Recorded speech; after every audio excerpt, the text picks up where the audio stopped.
Au marché Boyrab à Bangui, 1000 francs CFA ne suffisent plus pour un sachet de café, du savon et du sucre depuis que les transporteurs camerounais sont en grève. C'est vraiment pas normal. Hier même, j'étais sur le marché pour acheter certaines provisions pour la maison.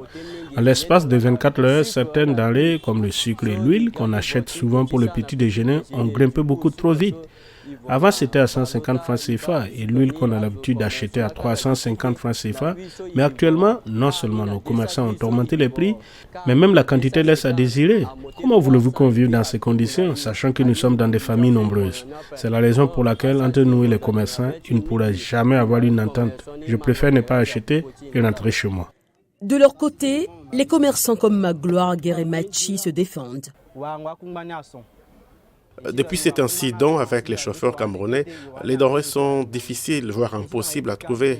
Par chance, si nous, les boutiquiers, arrivons à trouver, c'est à un coût très exorbitant. Pour pouvoir vendre sur le marché et se faire du profit, il faudra réduire les quantités et augmenter les prix parce que nous aussi, on doit pouvoir subvenir aux besoins de nos familles.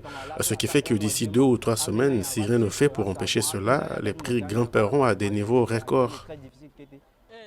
D'après les chiffres de l'International Trade Center, 40,2% des importations de la Centrafrique provenaient du Cameroun en 2022.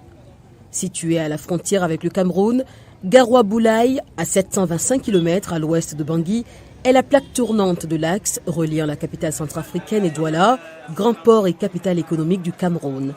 Une route vitale pour l'approvisionnement en marchandises en provenance du Cameroun, du Nigeria et du Tchad. Depuis l'annonce de la mort par balle d'un transporteur camerounais à Bogoin, à 166 km au nord-est de Bangui, sur le corridor Mena à Douala, les chauffeurs camerounais refusent de continuer la route en Centrafrique. Ce n'est vraiment pas normal ce qui s'est passé car nous sommes tous des partenaires commerciaux.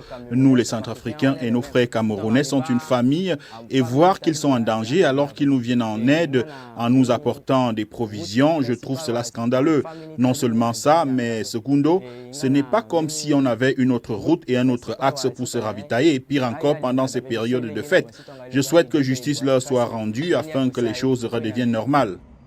En 2015, les camionneurs centrafricains et camerounais avaient déjà cessé leurs activités pour protester contre les attaques de groupes armés en Centrafrique et le pays avait connu des pénuries et une flambée des prix.